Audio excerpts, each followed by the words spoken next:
Hello, update from everyone that doesn't watch on Twitter all day. First, Adam Back. He's been arguing a lot lately. He's been getting more and more hostile in his messaging. Straight up just telling people at this point to ignore Luke and that he's overreacting and drawing this annoying dichotomy between you can either filter spam or you can have censorship resistance. You can't, and censorship resistance is more important than getting rid of spam. Therefore, I approve of the changes Core are making. Now, this is like an amazingly just stupid, I guess, comment from obviously a legend that I'm personally friends with, that I've known for quite a few years, and obviously looked up to for a lot longer than I've ever known him. But this is just wrong.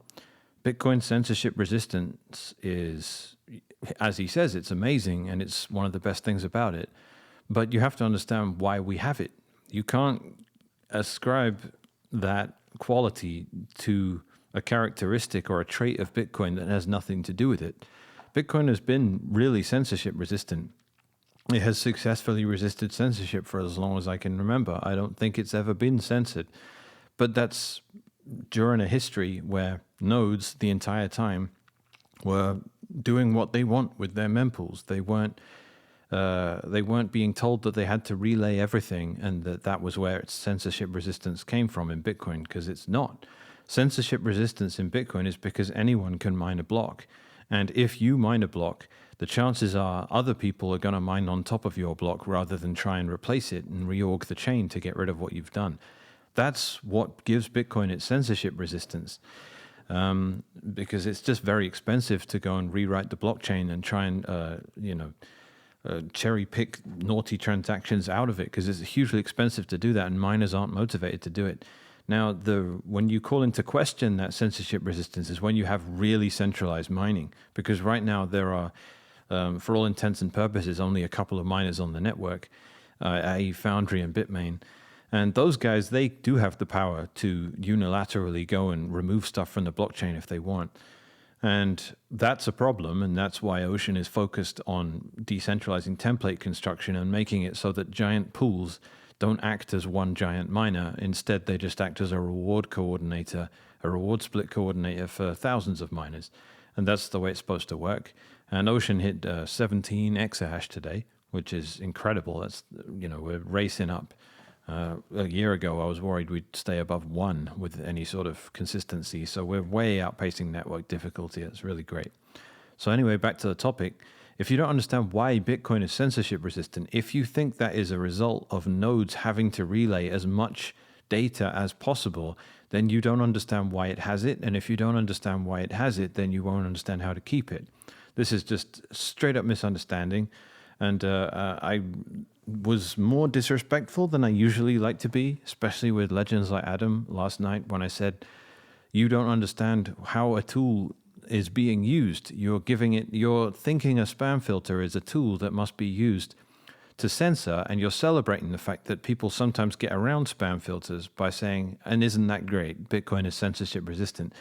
But all you're doing is proving the fact that spam filters are not capable of censorship. That's not what they're there for. That's not the tool that they're optimized for. What spam filters do is they push users of Bitcoin towards a certain type of activity without going over the top and punishing them excessively if they violate that. It's a social layer thing. It's a social contract thing that says this is a monetary network. Yes, it's a database and it can store technically any type of file, but this is a monetary network. The data that's being stored here has to be stored on tens of thousands and hopefully one day millions of computers around the world. It can't just be a generic cloud storage platform. It needs to actually be tailored to a specific use case. Otherwise, you're going to undermine the motivations of people that are keeping that data and keeping the whole thing decentralized. So I'll get back to that later because that gets a bit philosophical, and I'll come back to that topic. But the big point I'm making there is that if you don't understand, Mr. Adam Back, that Bitcoin is censorship resistant because of the way mining works, and its censorship resistance recently has been called into question because of how bad it's gotten with Stratum v1 and that needing to be fixed, then you're not looking in the right place, and you're making a pretty fundamental mistake about why Bitcoin works the way it does.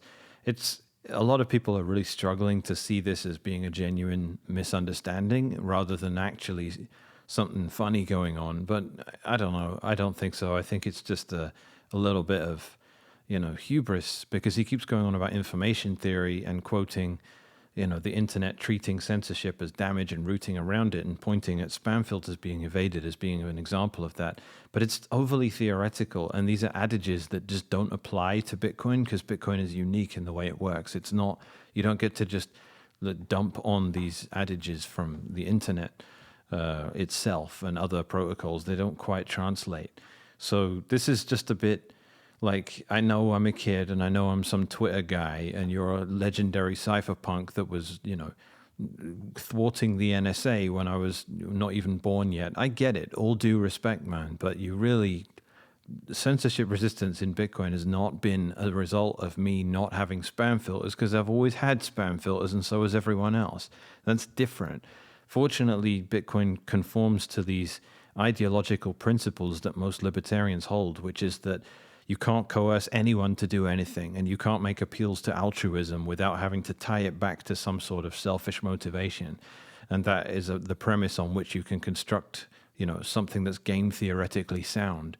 And that's how people like to view Bitcoin. And they say Bitcoin's safe from 51% attack, or from miners doing silly things or censoring, because it's not in anyone's interest to do that. They'll make more money if they don't.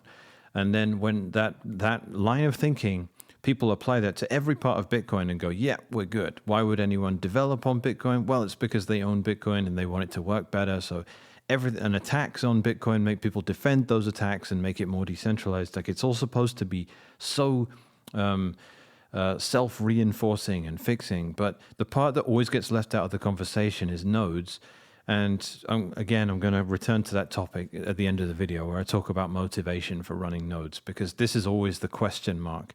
There are always question marks people are trying to throw at Bitcoin, like what's going to happen after too many halvings when miners aren't getting paid enough, aka the security budget FUD. There are a few questions like that, but to me, the one that really hasn't been answered yet is about whether people are going to run nodes or not, and how they're going to run them.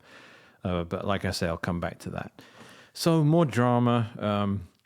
The guy that created Slipstream for Mara, which is the thing that they use to solicit stuff that typically gets filtered out of core nodes, not just NOTs nodes, and put them in the blockchain and charge spammers extra for putting that stuff in the chain, because they know that they won't be able to get it around the network because of our spam filters. So they pay Mara, who is basically the biggest miner in the world. They're not as big as Foundry and Mempool, but they're still pretty big, and they are basically just one entity.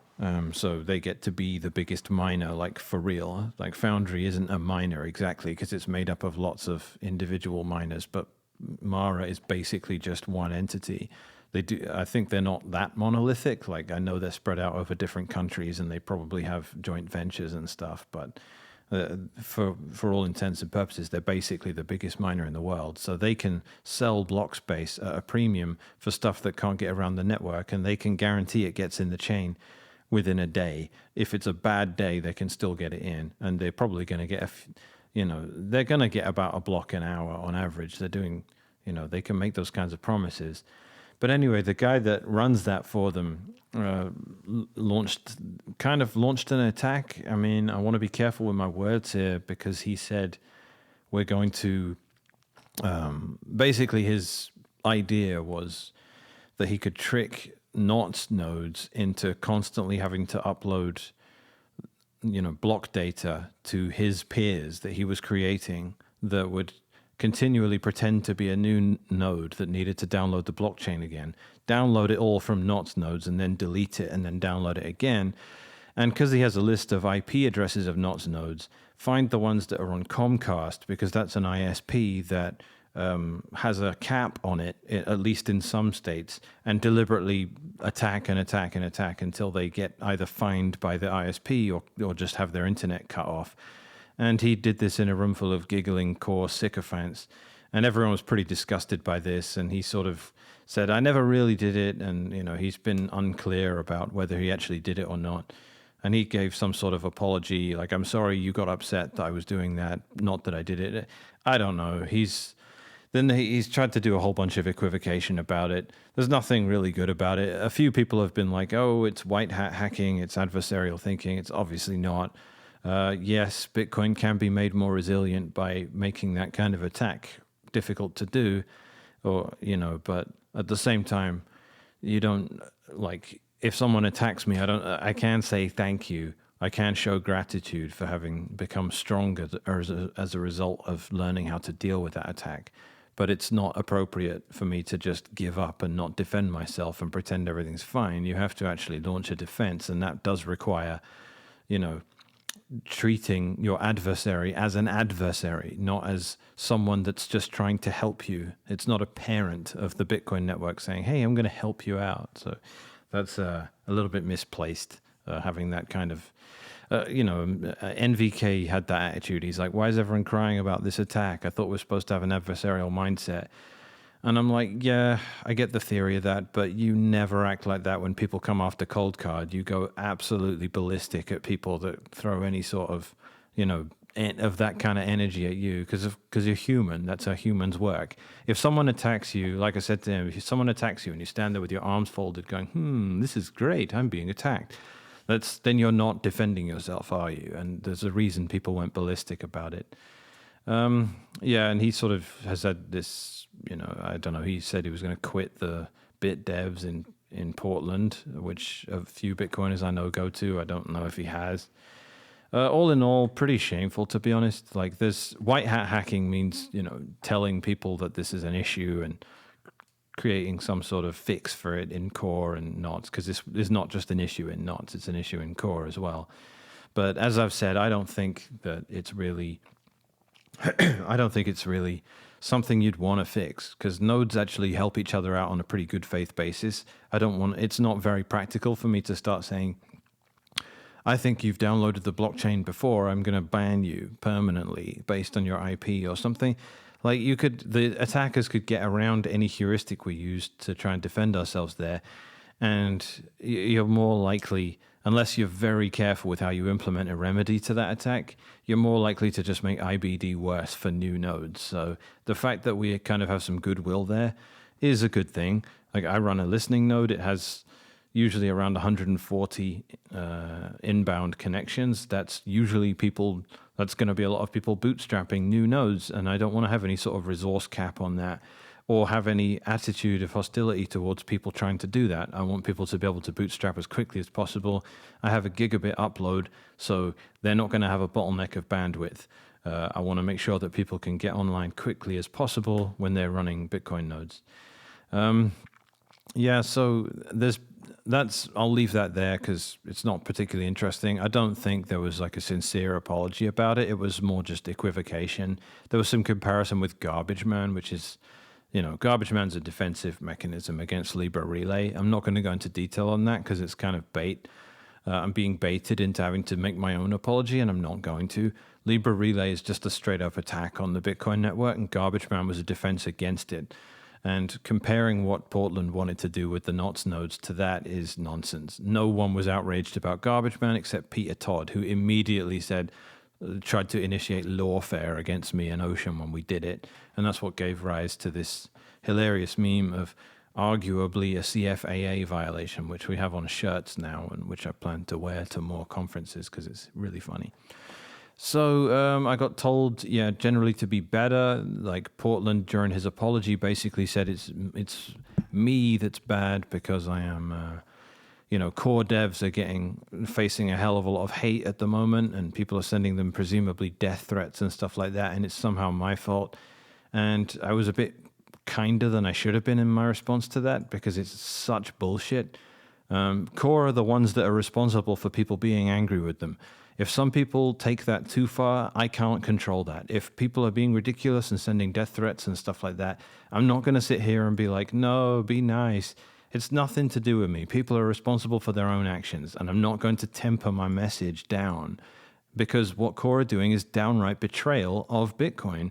And I'm going to point that out, and I'm not going to mince words where it isn't necessary because I'm worried about nutcases. And for the record, I get attacked as much as anyone else. So does Ocean, so does Luke. I just deal with it. And the mechanism you use is never talking about it. You don't give these assholes the time of day.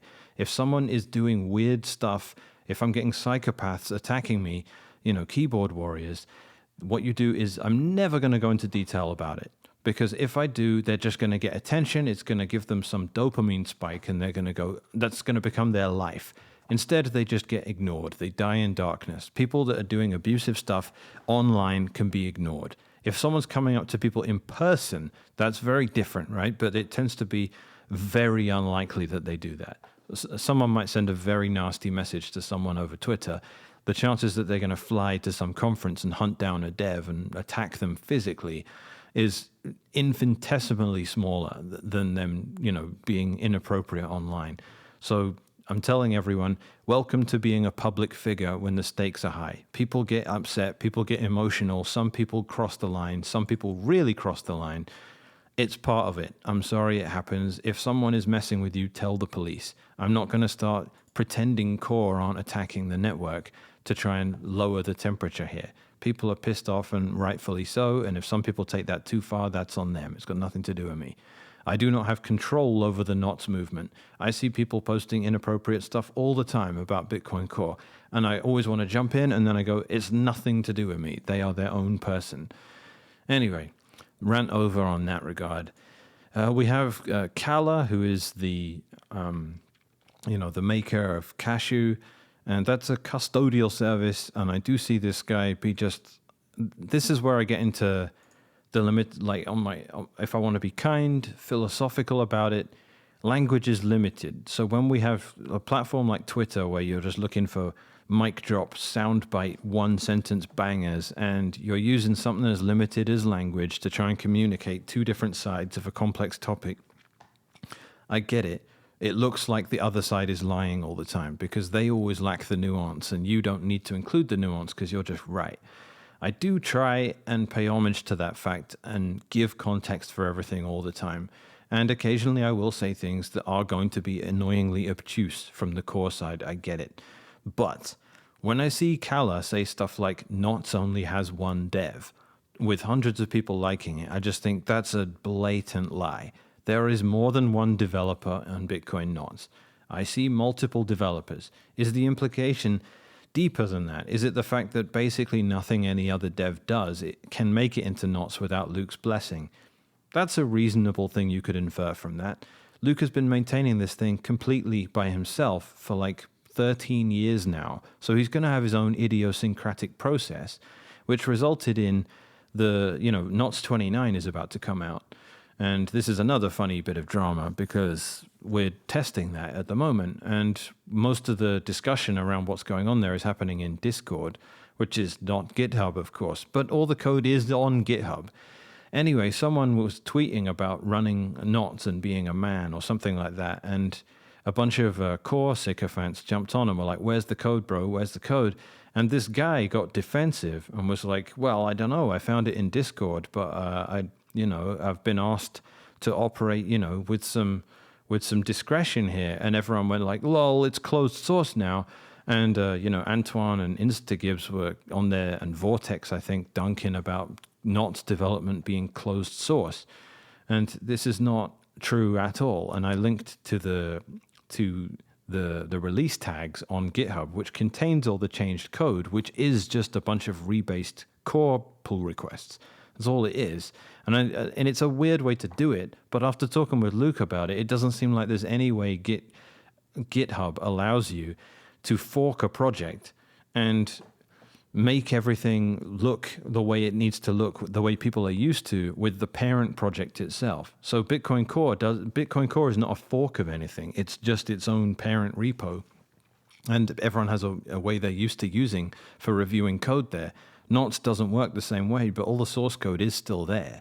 So the idea that it's, closed source was a joke, right?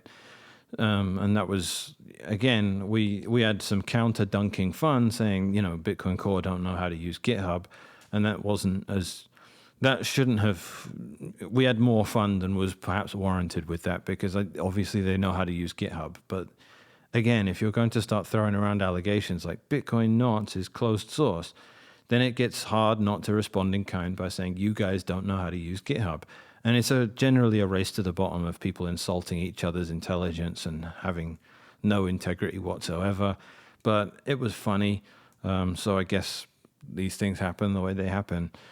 Kala generally, saying that Knots only has one developer, that gets into a funnier area. Because like I said, Luke has been developing this thing by himself forever. And if a bunch of devs show up and they start saying, I want this, that, and the other, he is obviously going to say yes or no to those things. And presumably will have discussions with people if he disagrees, rather than just say no and act like a dictator. But he's in charge of the repo.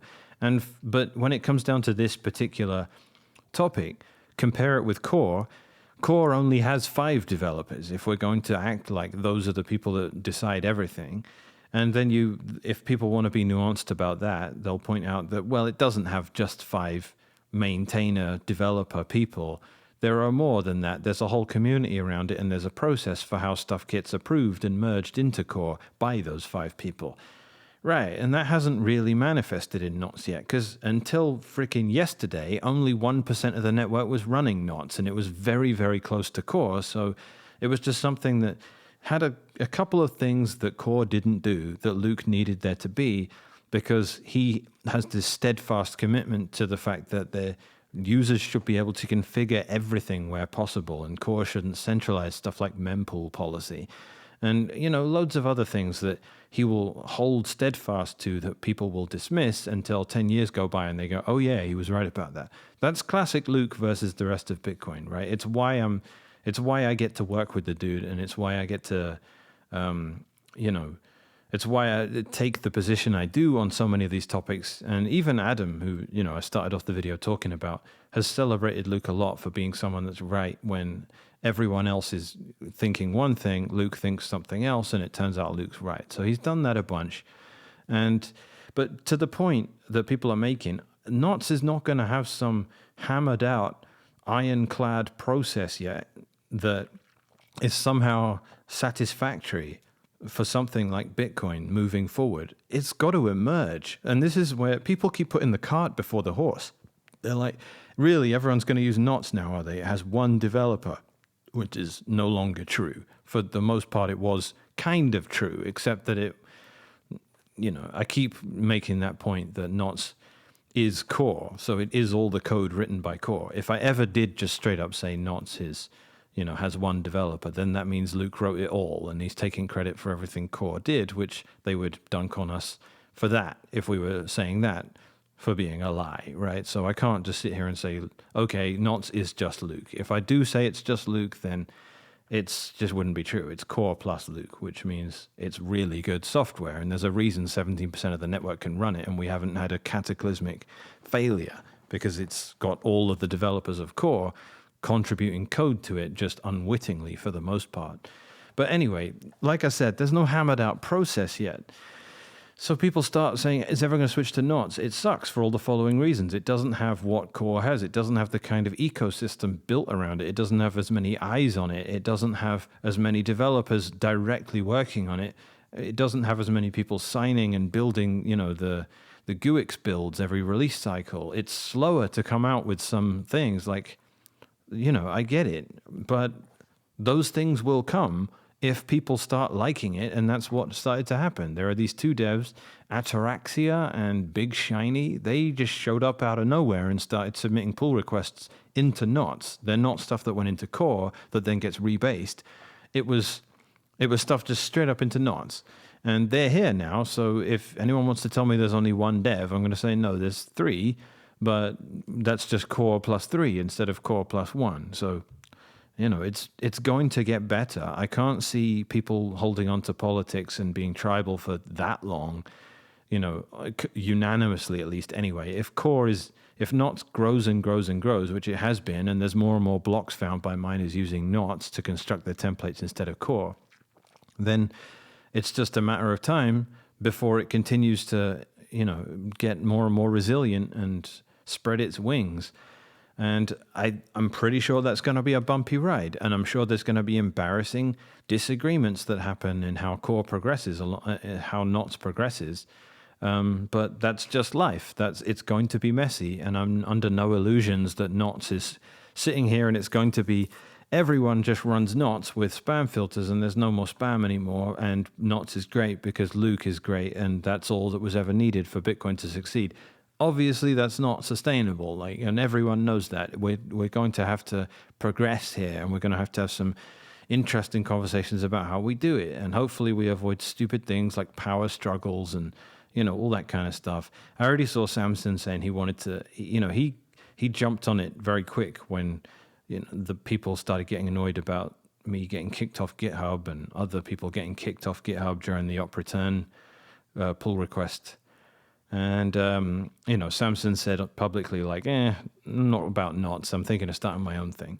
So people are going to take opportunities to do things that aren't knots or to try and wrestle control of knots away from Luke. I'm under no illusions about how people act and how reactionary political movements can splinter. But so far, the monetary maxi movement remains pretty unanimous. It's just a philosophical agreement that people should be able to choose what goes through their mempool and what shouldn't, and that it doesn't harm Bitcoin if they're able to do that. And if you give them the tools to do that, they can be allowed to configure them. Core's position is that all that is dangerous, and even though we've been doing it forever, it's no longer acceptable and we need to stop. So on that premise, I get compared to Roger Ver and the big blockers a lot because I disagree with Core, and I've pointed out twice in my videos that it's so stupid. And my disagreement with the big blockers was that I wanted the status quo to remain because I didn't want to change something like blow up the block size by 20 megabytes or something.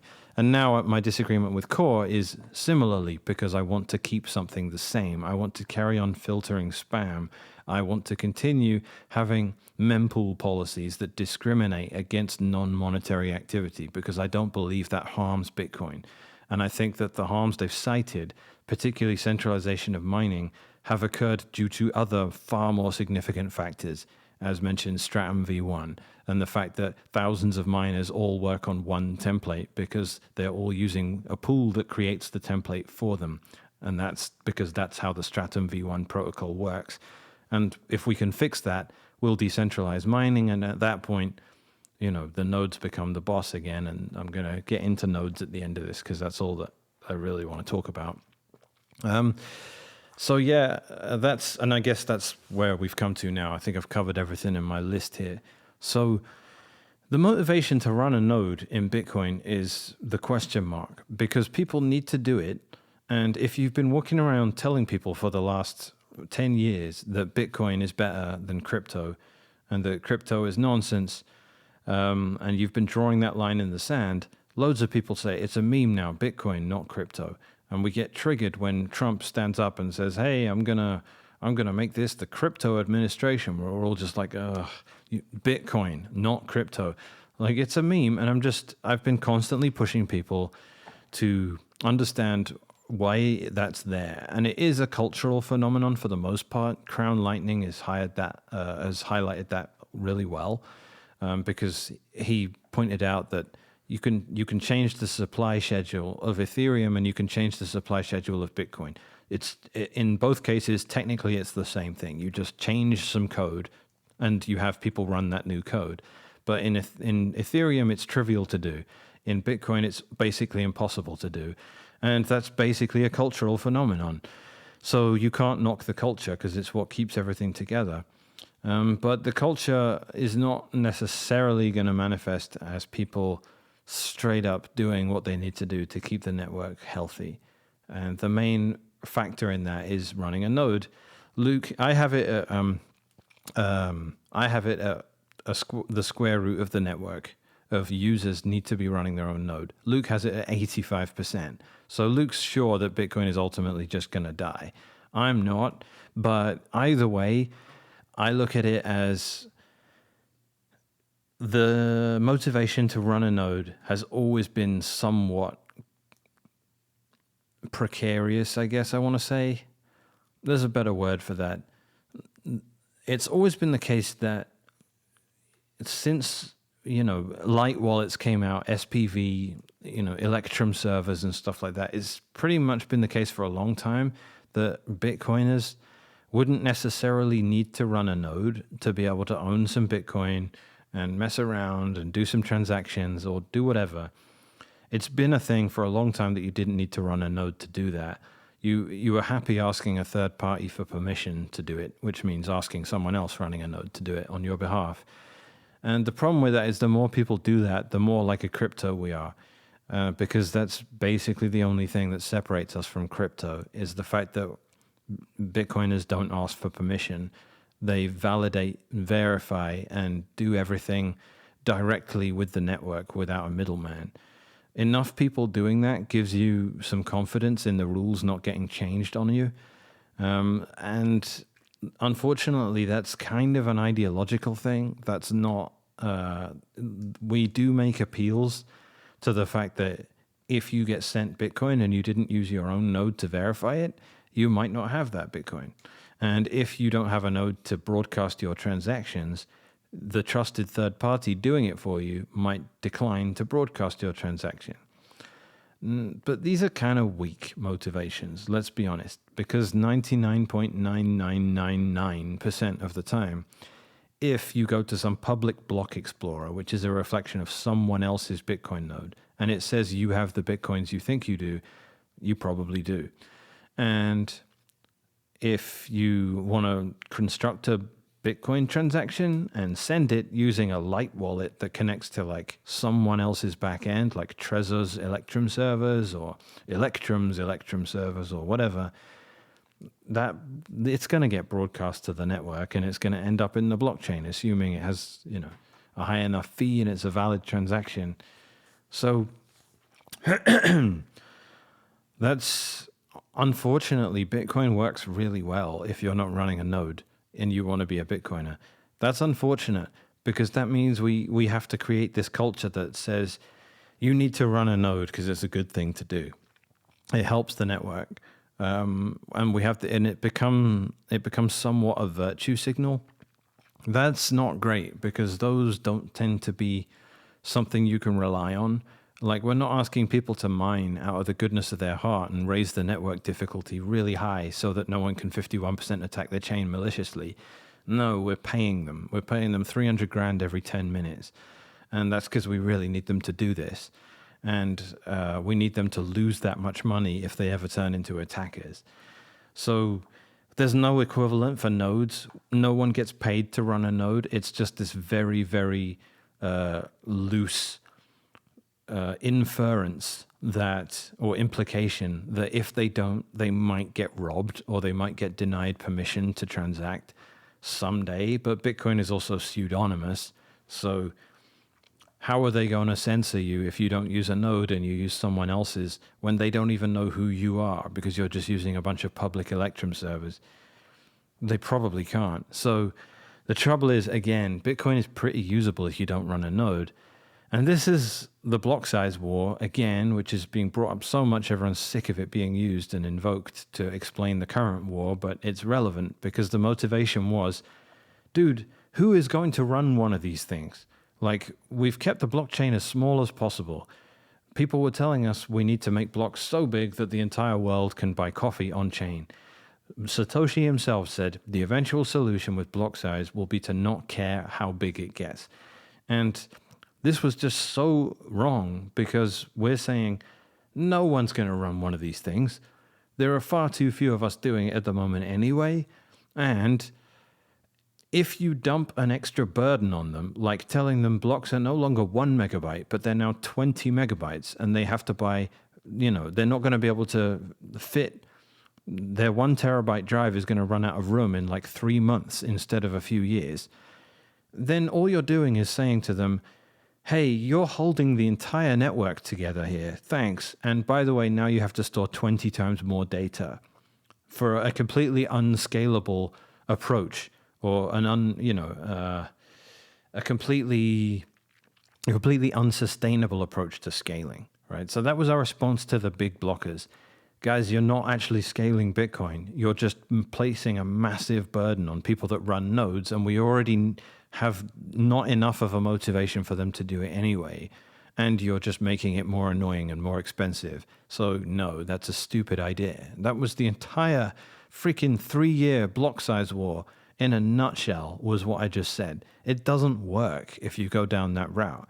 And now you have the spam wars, which is, in some cases, because it's being, the weird thing about the spam wars is that the fact that it's being fought at the mempool level rather than the consensus level makes people think it's a less important battle, but it actually is much more important, and it's much harder to verify exactly which side is winning, and one side definitely needs to win over the other, and you don't have definitive, you don't have what do you call it, closure in the same way, because mempool policies aren't clear. People can even call themselves knots in their user agent and have core policies.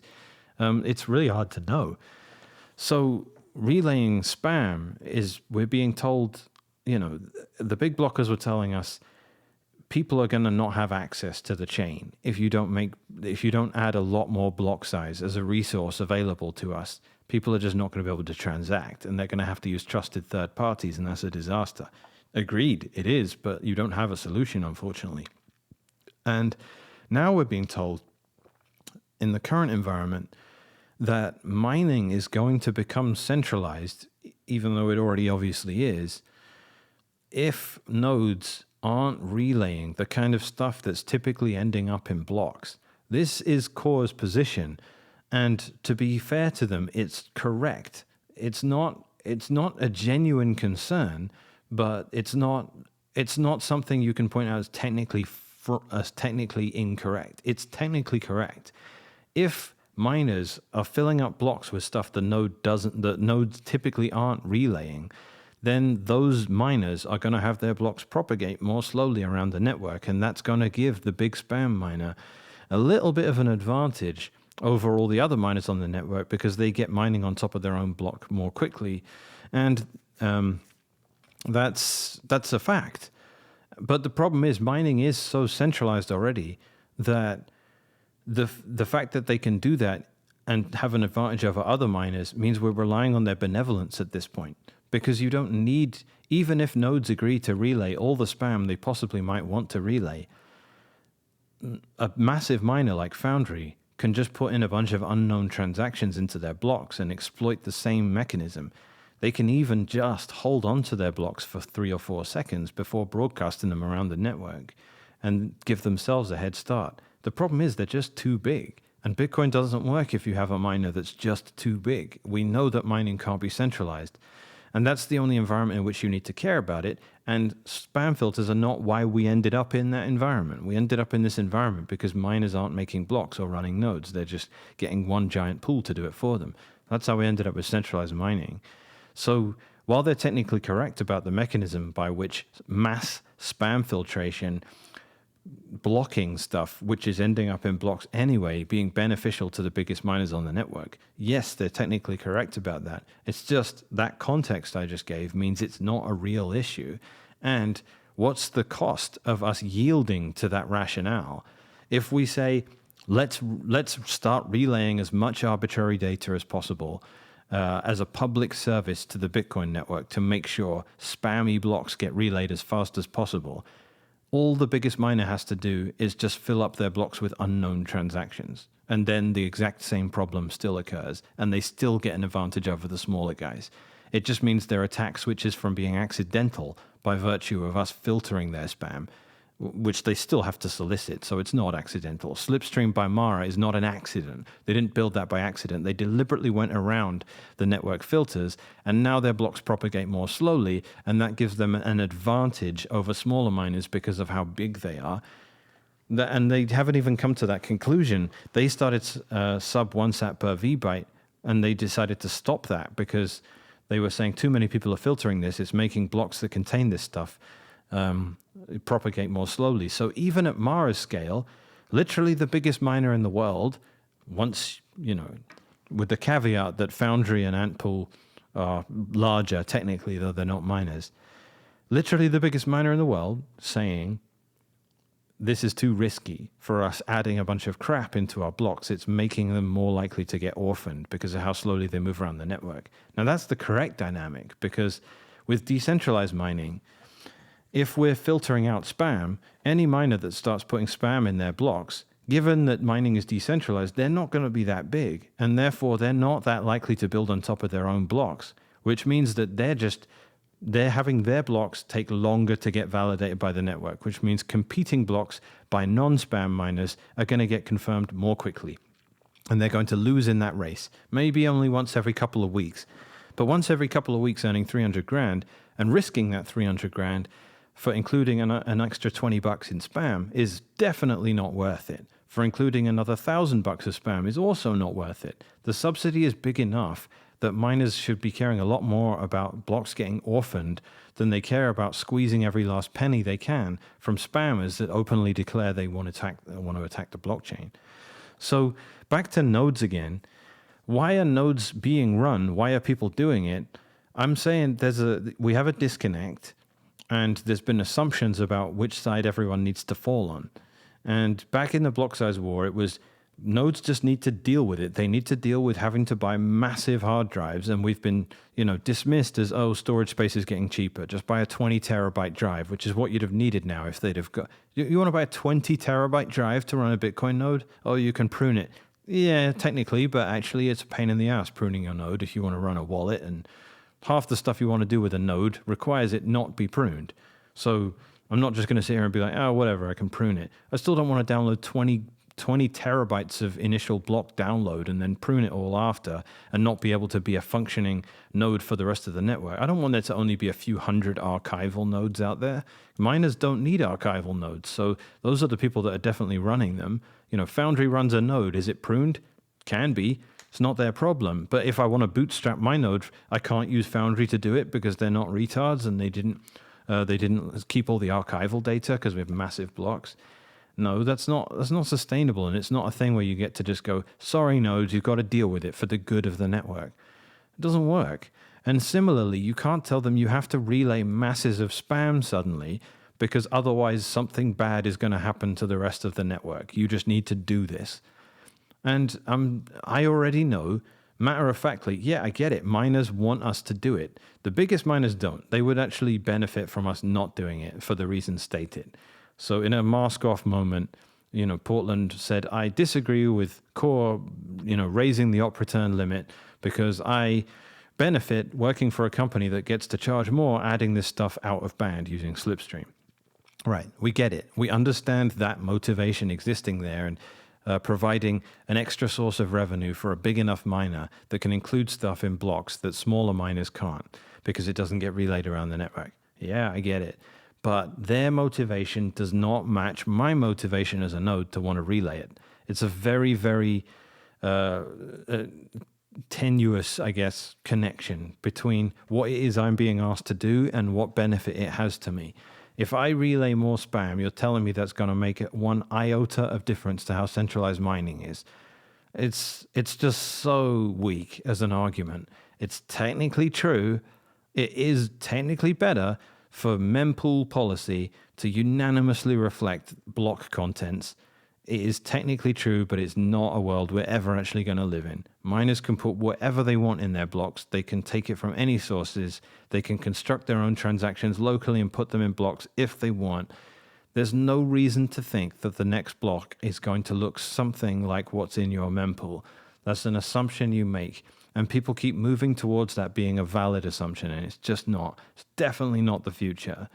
And you also have the fact that I've never had to do that. I've always filtered loads of spam out. I've done it for years. So has everyone else running Bitcoin until these recent changes started, until the inscriptions thing came around in 2023, and suddenly you had people running knots that were filtering out something that was ending up in blocks a lot. And now you're having them, and now you're having Bitcoin Core anticipate stuff not ending up in blocks, and saying we need to remove filters in anticipation of that. This is a new request being made on nodes. It's not as egregious as asking them to deal with having a 20 terabyte blockchain, but it's still a task that goes against the general principle of what makes Bitcoin better than crypto. Oh, it's the fact that a lot of people can and do run nodes, which means the rules can't be trivially changed. So we don't dump more responsibilities onto those people because we're not paying them to do that. And the reward for them doing that is weak. They don't get counterfeit Bitcoin and they can't be censored from transacting. Big whoop. They can use a third party to do that stuff reliably for the most part, and most Bitcoiners do. I've seen people, incredibly learned Bitcoiners that obviously have been in the space for a long time doing, speaking all the right things, and they've obviously read all the right books, who don't run nodes, who've never run a node. I've watched miners who have tens of millions, sometimes hundreds of millions of dollars of equipment, who have never run a node. You can use Bitcoin without running a node, but it only works because lots of people do. That's a problem. So when you have incentive misalignments, where you have a miner that wants something that a node doesn't want, because a node definitely doesn't want to relay spam and then store it once you put it in the chain. All he did was relay something that makes the ecosystem he's invested in slightly worse. He didn't help with any kind of censorship resistance. And now his own transactions are more expensive because he has to compete against other use cases, which he has no interest in helping. Nothing about that works in the direction we need to go. And spam filters can be the tip of the iceberg, because getting rid of them says we no longer understand as a community, just like no one in crypto does, that it's not enough to say, yeah, it's decentralized. Anyone can run a node. People actually have to do it, which means you need to keep the resources required to do so at a bare minimum. You need to make it easier, not harder, and you need to add tools on top of things that people want to use that can only work if they run on top of their own nodes. And there's no equivalent of Umbrel and Start9 and MyNode. There's no equivalent of those projects in things like Ethereum, because no one's interested in running Ethereum nodes. It's part of the culture. On paper and technically, Ethereum is just another blockchain. It's just another cryptocurrency. Its rules can be changed the same way Bitcoin's can.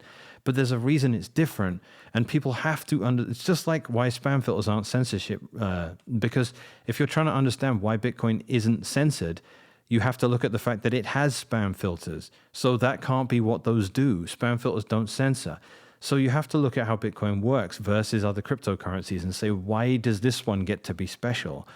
And this is such a thing for people to be not understanding, because the cultural rot that must have settled in for us to be going, yeah, just rip out the spam filters. Don't worry about the nodes. They'll just relay everything for the good of the network. I'm saying, you guys, we're probably going to lose this in the first place, even with winning the block size war. And even if Core saw sense and changed everything about their approach and said, we're making a mistake, we're going to start adding filters, we're going to drop back data carrier size back down to 83 bytes, we're going to make it apply to the inscription stuff as well. Even if they went fully on board with what everything Knots is doing and they started filtering spam, are we still going to have a good enough of a future where enough people run nodes versus how many users there are for the network not to be something that can get captured? I'm still not optimistic about that being true. And I'm the square root guy. Luke is the guy saying 85% of Bitcoiners need to run nodes. I've given up. That is not going to happen. I still think the square root of the amount of users there are is enough. So if there's 10,000 Bitcoiners out there, if 100 of them are running nodes, we'll be okay. Now that is a pretty pessimistic scenario, but I think we could just about achieve that. But right now, what do we have? 85,000 nodes. We have more than 1 million Bitcoiners in the world. So that ratio is not great. And if the attitude of developers and Bitcoin in general is, yeah, just get them to relay as much spam as possible, is their problem. And if they don't do it, then mining will centralize, so they have to do it. The fact that that was the extent of the conversation tells me you guys have forgotten what makes Bitcoin unique. You've lost the plot. And if you've missed it in this context, you're going to miss it somewhere else too. And that's why you have people like Peter Todd pushing for breaking the 21 million cap or demurrage. Or you have other initiatives within Bitcoin that seek to do things that undermine the practicality of running a node and make it just something people are going to be less likely to do. If that starts happening, if we as a community forget that we are centered on one thing, and we get our censorship resistance and our immutability and our scarcity and, the finite supply. All of these things only come as a result of the fact that you have enough people running nodes that the rules can't trivially be changed. And if you are trivially changing a rule that makes their user experience worse, makes their life more expensive, and has no respect for them in the way you interact with them when pushing through those changes, that's not going to last. It can't. And this is why I reanalyze from the ground up why I have the position I have. And I go, am I in the wrong? Why am I arguing with Greg Maxwell, Adam Back? Why am I arguing with the people whose side I was on in the last conflict? I must be wrong. And I look through it and I think, no, I think these guys have forgotten something. And I think they have. So I think it all just comes down to that. Why is anyone going to run a node when you can use Bitcoin perfectly well without it until Bitcoin just becomes unreliable, and then running a node is useless because not enough other people do, right? It's the walled garden issue. If a protocol exists where you can use it permissionlessly, I should stop using that word because it's been so bastardized now. People think the fact that I have a spam filter means I'm attacking Bitcoin's permissionlessness.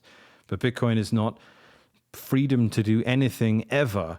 It's freedom to use money without the permission of a third party. Storing pictures of monkeys in the chain is not that. It's exploiting that and undermining that. And that, for some reason, going to that one level of depth is enough to make most people go, I don't get it.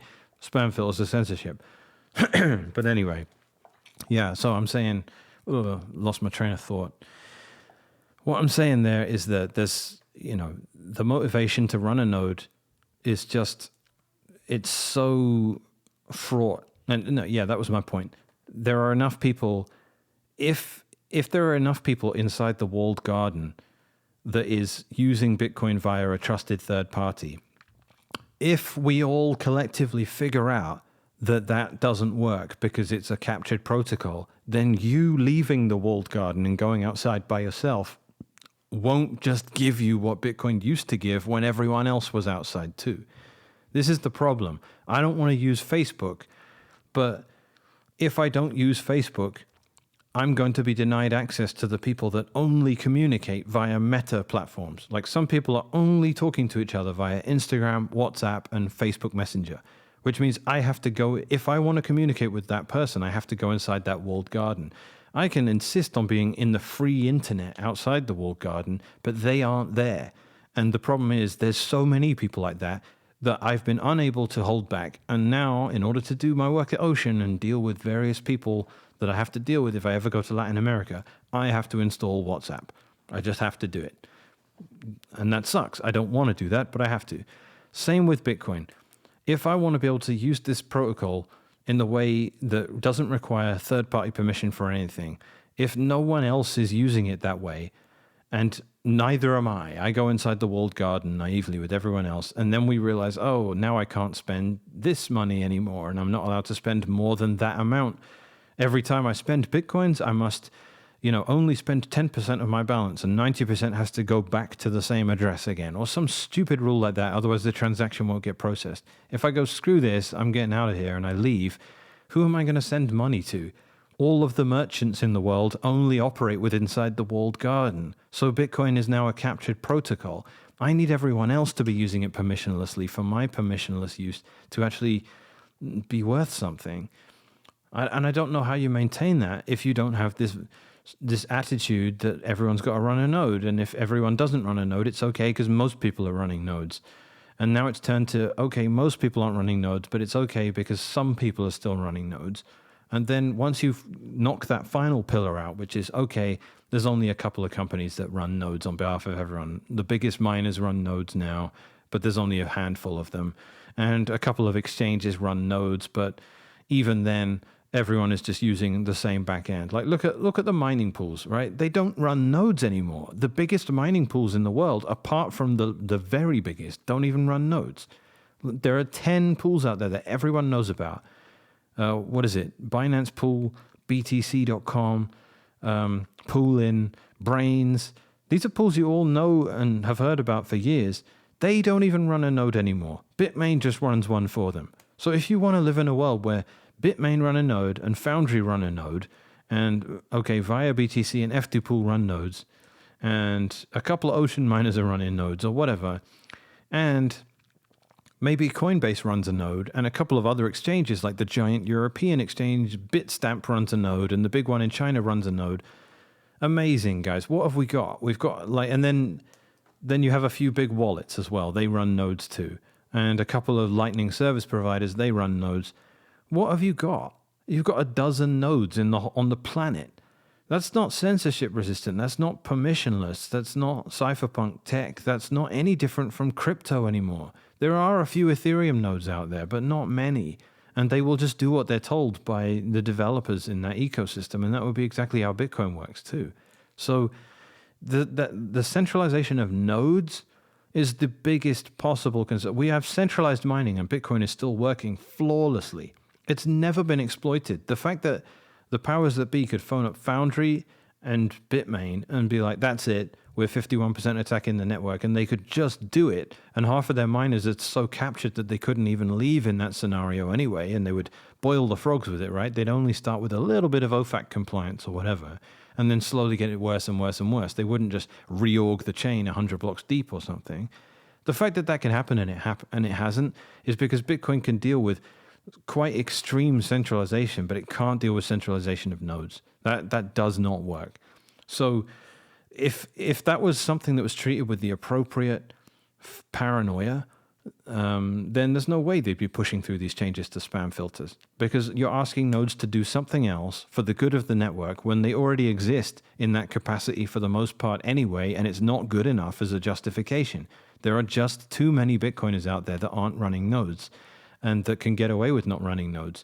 And if you keep adding, altruistic, justifications for them doing it, that's not going to work.